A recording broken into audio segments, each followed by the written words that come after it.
chose his mistress over me. Then I showed up with the acquisition paperwork in my bag. "Leora, we need to discuss your role moving forward," Finn said, his voice carrying that familiar tone of forced authority. "Victoria will be joining us as the new head of client relations." I stared at Finn Caldwell across his mahogany desk, my coffee growing cold as the reality of his words sank in. After 8 years of building Sterling Financial's client portfolio from 12 accounts to over 200, this was how my dedication was being rewarded. The woman sitting beside him couldn't have been older than 28, her perfectly styled auburn hair catching the morning light streaming through the floor-to-ceiling windows of our Manhattan office. Victoria Kane smiled sweetly while examining her diamond tennis bracelet, completely ignoring the tension filling the room. "I see," I said carefully, my voice steady despite the storm brewing inside me. "And what exactly does this mean for my position?" "My name is Leora Sterling, and I'm 35 years old. For the past 8 years I've been the Senior Client Relations Manager at Sterling Financial Advisory, a boutique firm specializing in high-net-worth portfolio management. I'd built every major client relationship from the ground up, turning a struggling startup into one of the most respected advisory firms in the city. When clients called with concerns about market volatility, they asked for me specifically.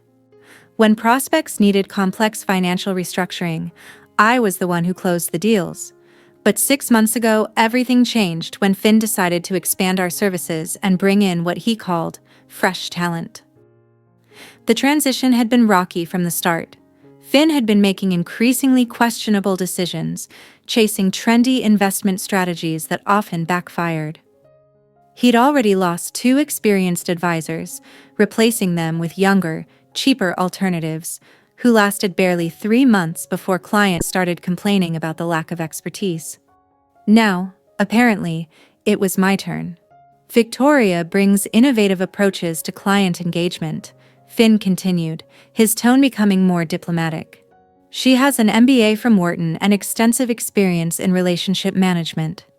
I glanced at Victoria, who was now taking a mirror selfie while pretending to listen. "Does she understand our client base? The Harrison Family Trust alone requires knowledge of multi-generational wealth transfer strategies that take years to master." "That's what the transition period is for," Finn replied curtly. The irony wasn't lost on me. He was asking me to hand over 8 years of institutional knowledge, client relationships, and market expertise to someone who clearly had no interest in learning any of it, all while pushing me toward irrelevance. But something in his dismissive tone told me this conversation was already over in his mind. The history between Finn and me had been complicated from the beginning. Unlike other financial firms where I'd worked, Finn had always treated our relationship as more than professional. He'd hired me straight out of my previous job at Goldman Sachs, promising partnership opportunities and equal recognition for my contributions. For years, I'd believed those promises. I'd worked 16-hour days building client relationships, staying late to research investment opportunities, and personally managing accounts that brought in millions in revenue. The Harrison family alone had invested $47 million based on strategies I'd developed specifically for their portfolio. I thought back to our conversation just last year when Sterling Financial had its best quarter in company history. We'd been celebrating at a quiet restaurant in Midtown when Finn had looked at me across the table with what I'd thought was genuine appreciation. "Leora, you know this company wouldn't exist without you," he'd said, raising his glass. "When we formalize the partnership structure next year, your name will be on everything we've built together." If only I'd known how empty those words would prove to be. Finn had made his real intentions clear 3 months ago when Victoria first appeared at our office.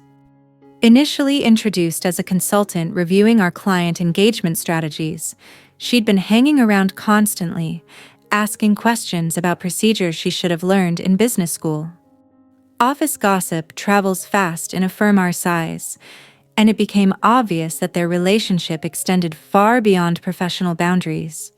She'd been seen leaving his apartment building, accompanying him to industry events and now apparently being groomed to take over my life's work. I'd noticed her complete lack of engagement during client meetings. While I was explaining complex tax implications of investment restructuring, she'd been texting or checking her reflection in her phone screen. When prospects asked technical questions about portfolio diversification, she'd immediately defer to me without even attempting to understand the concepts.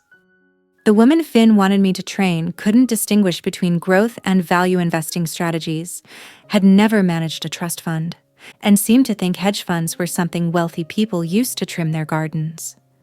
But she was young, beautiful, and more importantly, she was his. "Finn, I think we need to discuss this more thoroughly," I said, standing up from my chair. "My client relationships represent years of trust building that can't simply be transferred." "There's nothing to discuss," Finn replied, his tone turning sharp. "Victoria starts shadowing you tomorrow morning. This is a directive, not a request." The finality in his voice crystallized everything. This wasn't a discussion or negotiation, it was an ultimatum. Train my replacement or face the consequences. I looked around the office that had become so familiar over the years. The awards on the walls recognizing Sterling Financial's growth, achievements I'd played the primary role in earning. The framed photographs of company milestones, including the day we'd moved into this prestigious address that my client fees had made possible.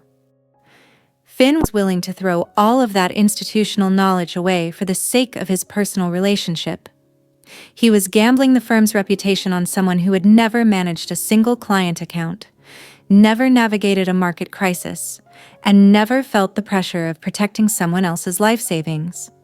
"I understand your position perfectly," I said, my voice calm but resolute. "And my answer is no, I will not train Victoria Kane to replace me." Finn's face flushed red. "Leora, I don't think you understand the situation. This firm is evolving, and if you can't adapt, then perhaps you should consider other opportunities." "Then you'll need to find someone else to implement that evolution," I interrupted, meeting his glare without flinching. Victoria finally looked up from her phone, seeming to realize that the conversation had taken a serious turn. "Is there a problem?" she asked, her voice carrying the entitled tone of someone who had never faced real consequences. The problem, I thought to myself, was that Finn Caldwell was about to learn exactly how much he'd taken for granted. But that lesson would come later. 2 hours later, I was sitting in HR with my termination papers spread across the conference table.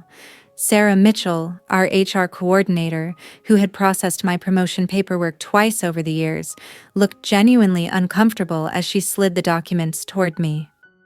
"Leora, I want you to know this wasn't my recommendation," she said quietly, glancing toward the door. "Your performance reviews have been exceptional, and honestly, your client relationships are the backbone of this firm."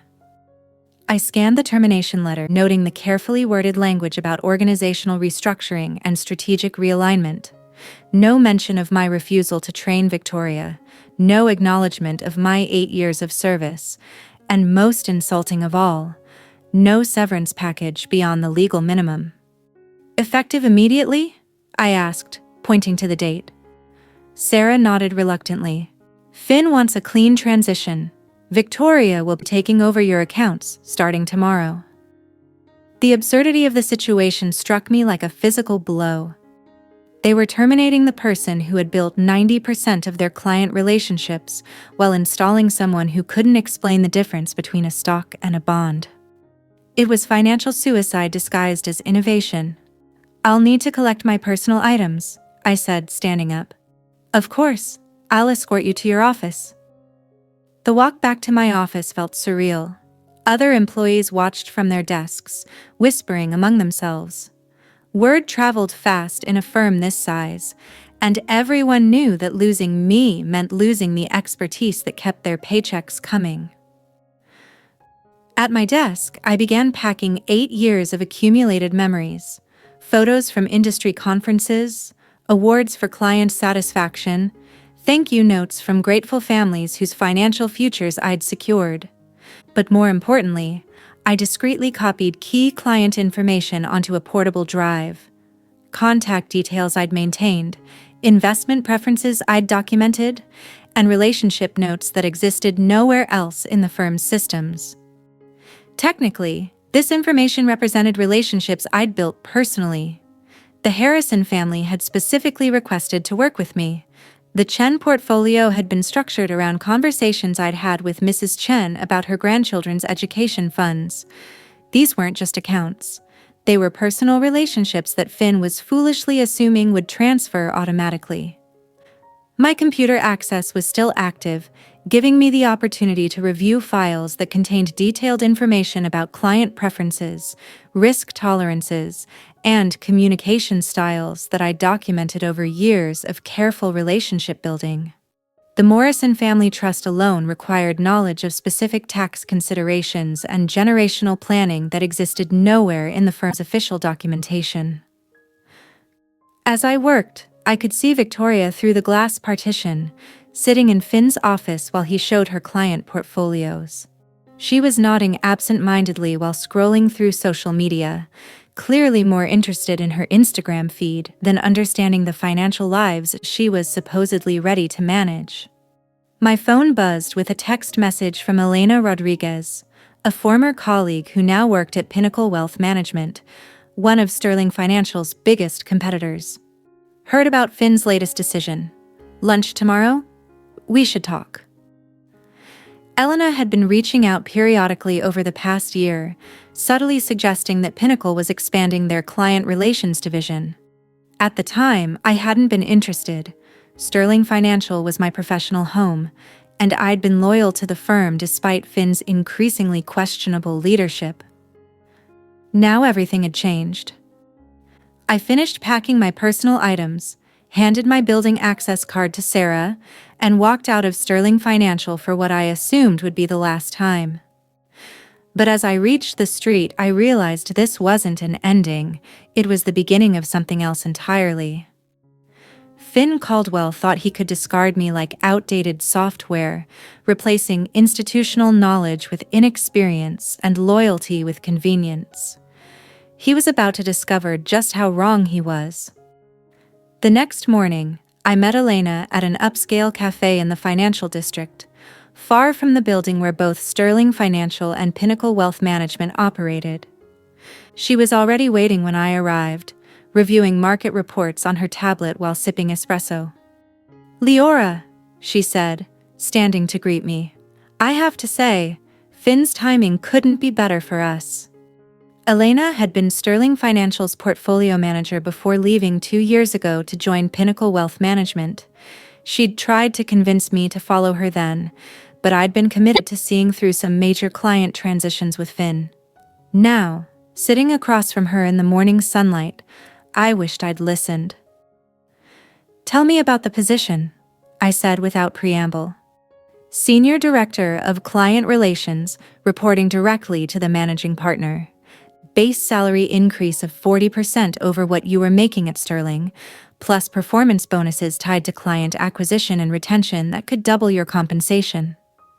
She slid a folder across the table. "We've been tracking Sterling's struggles since Finn started making these changes. Some of your biggest clients have been expressing concerns about service quality and relationship continuity." I opened the folder to find a detailed job description that seemed written specifically for my experience. Pinnacle was planning an aggressive expansion into the ultra-high net worth market where Sterling Financial had traditionally dominated. They needed someone who understood not just the technical aspects of wealth management, but the relationship dynamics that kept affluent families satisfied across generations. "There's something else," Elena continued, lowering her voice. "The Harrison family has been in preliminary discussions about moving their account. Their family office manager, Patricia Harrison, specifically asked if we had anyone with experience managing their complex trust structures." My pulse quickened.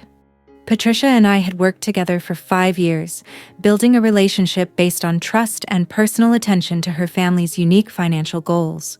The Harrison account represented nearly 30% of Sterling Financial's assets under management, and Patricia had always valued the personal service I provided for their multi-generational wealth planning. They haven't made any commitments yet, Elena explained, but they're clearly frustrated with the changes at Sterling. Finn apparently suggested simplifying their trust structure last month, proposing cost-cutting measures that Patricia found completely inappropriate for their situation. I wasn't surprised. Finn had a habit of viewing client relationships as purely transactional, failing to understand the personal connections and family dynamics that kept major accounts loyal. He'd probably presented Patricia with a spreadsheet analysis rather than acknowledging the emotional complexity of managing generational wealth. "When would you need an answer?" I asked. "The position needs to be filled within 2 weeks. We're announcing our expansion plans at the Wealth Management Summit next month, and we want our client relations leadership in place before then." The Wealth Management Summit. I'd attended that event for the past 6 years, representing Sterling Financial at industry panels and client presentations. This year, Finn had planned to use the summit as a platform for announcing his firm's modernization initiatives, with Victoria presumably playing a prominent role. The irony was almost poetic. While Finn was showcasing his inexperienced replacement, I could be across the hall representing Pinnacle's competitive expansion. "I'm interested," I said, closing the folder. "Very interested." Elena smiled. "I hoped you would be. There's one more thing you should know. Our managing partner, James Morrison, specifically requested this meeting. He's been following your career for years and considers you one of the most respected client relations professionals in the industry." We spent the next hour discussing the details of Pinnacle's expansion plans, their client acquisition strategy, and the service improvements they wanted to implement. Everything they described aligned perfectly with the relationship management approach I'd developed at Sterling Financial, but with the resources and leadership support I'd never had under Finn's ownership. By the time I left the cafe, I'd already made my decision. Finn Caldwell had discarded me without understanding my value. Pinnacle Wealth Management was offering me the opportunity to demonstrate exactly what that mistake would cost him. Within a week, I was officially hired as Pinnacle's Senior Director of Client Relations. The transition was seamless, almost effortless, as if the universe was correcting a fundamental injustice. James Morrison, Pinnacle's managing partner, conducted the final interview personally, and his enthusiasm for my experience was a refreshing contrast to Finn's dismissive attitude. "We've been waiting for the right person to lead our expansion," James explained during our meeting. "Your reputation in the industry precedes you, and frankly, Finn's loss is our gain." Meanwhile, reports from my former colleagues at Sterling Financial painted a picture of mounting chaos.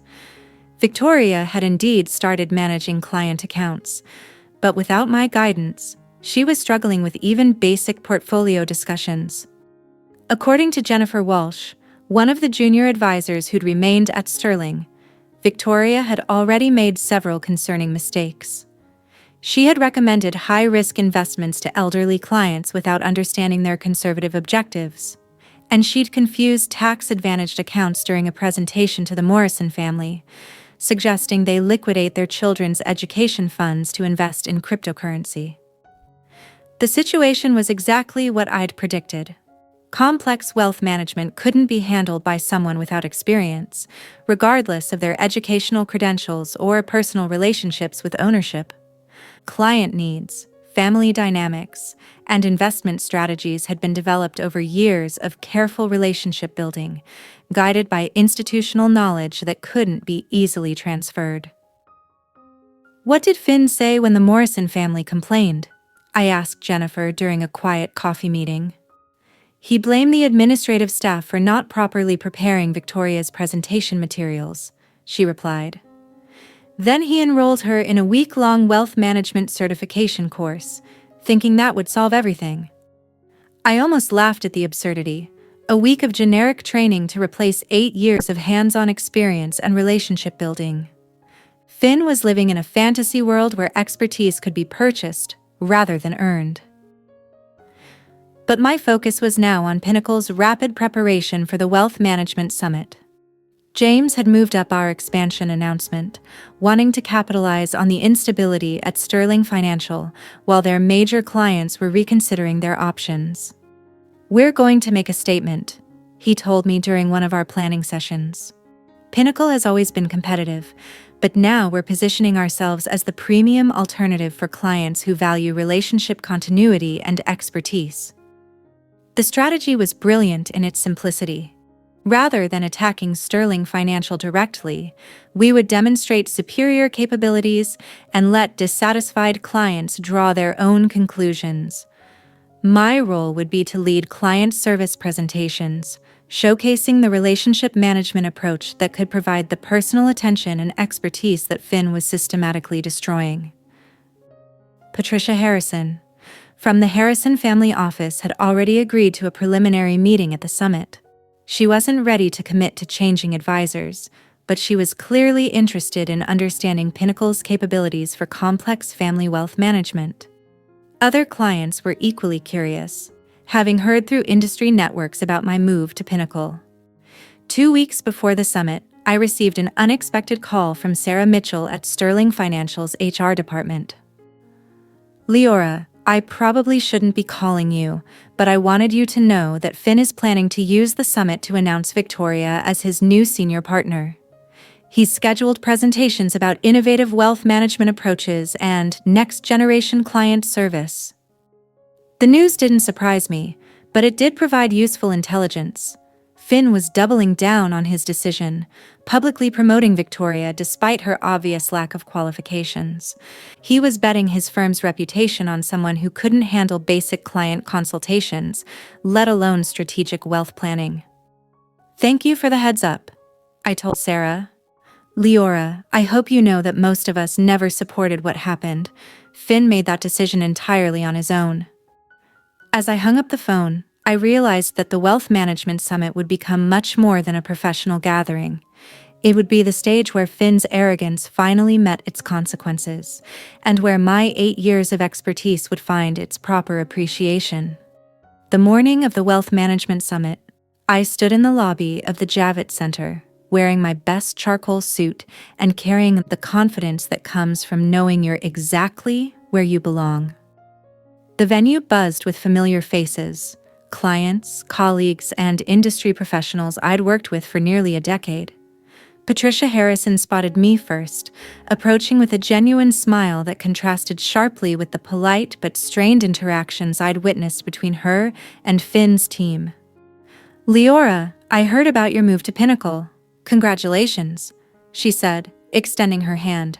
"I have to admit, I was hoping we'd have a chance to talk." Before I could respond, I noticed a commotion near the registration area. Finn and Victoria had arrived, surrounded by a small entourage of Sterling Financial employees. Victoria was dressed in a bright pink dress that seemed more appropriate for a charity gala than a professional conference, while Finn surveyed the room with the self-satisfied expression of someone who believed he was about to demonstrate his superior business acumen. "Is that Finn's new senior partner?" Patricia asked, following my gaze. "That's Victoria Kane," I replied neutrally. Patricia raised an eyebrow. "The one who's been handling our account transitions?" I simply nodded, letting Patricia draw her own conclusions.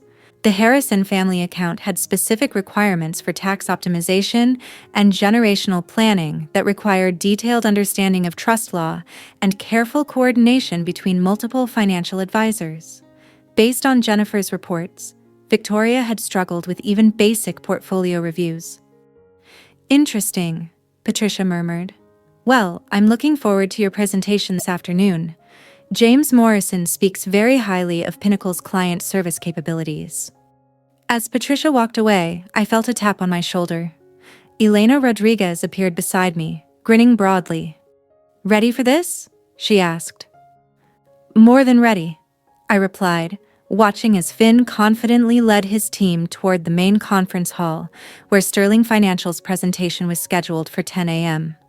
Victoria trailed behind him, checking her appearance in every reflective surface they passed.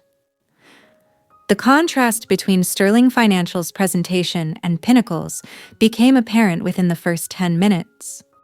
Finn had positioned Victoria at the center of their wealth management strategy discussion, introducing her as the future of client relations while she read nervously from prepared notes that clearly described concepts she didn't fully understand. When a veteran family office manager from the Peterson family asked about estate planning strategies for multi-generational wealth transfer, Victoria's response was a rambling explanation about leveraging innovative technologies and implementing next-generation solutions. The audience exchanged glances, recognizing corporate speak that masked a complete lack of substantive knowledge.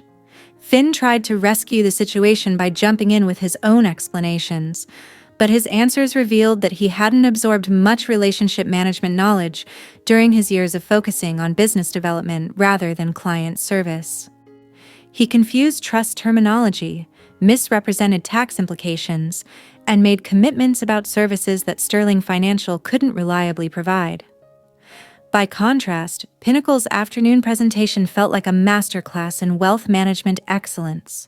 James Morrison introduced me as their new Senior Director of Client Relations, emphasizing my 8 years of experience and industry relationships.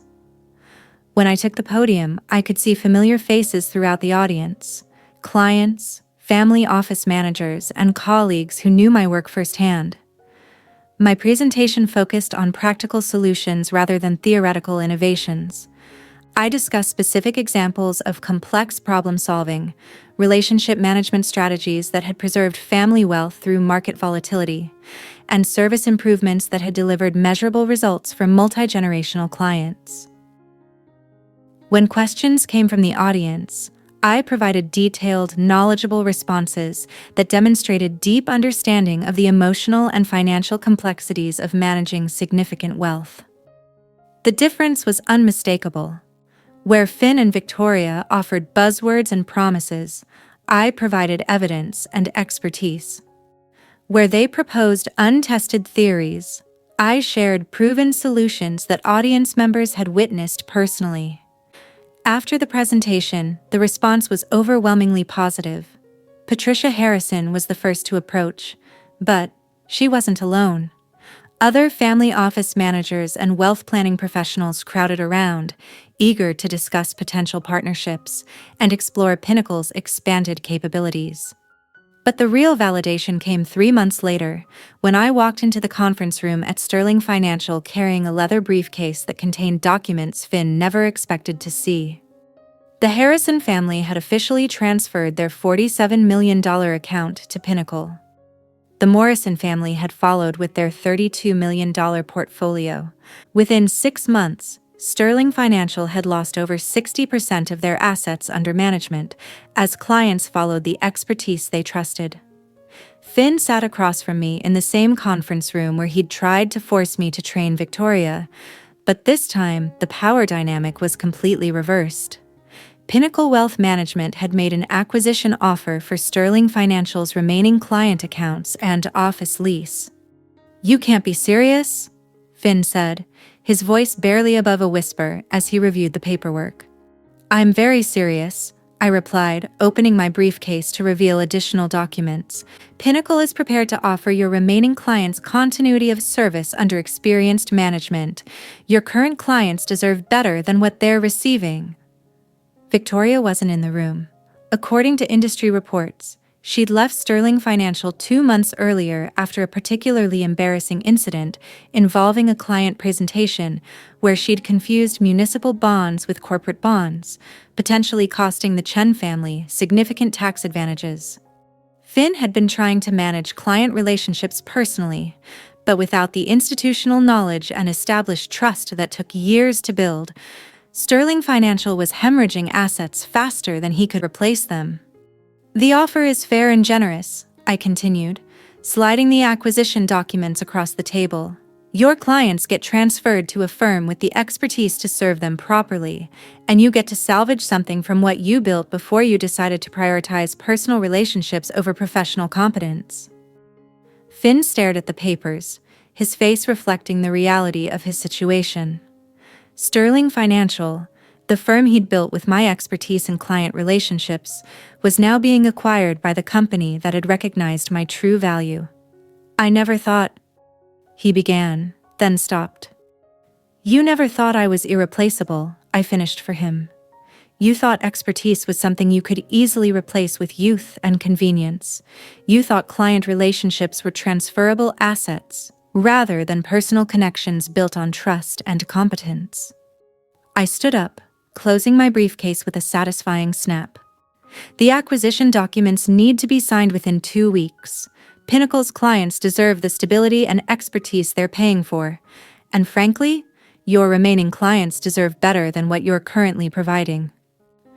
As I walked toward the door, Finn called out, "Leora, wait, I made a mistake.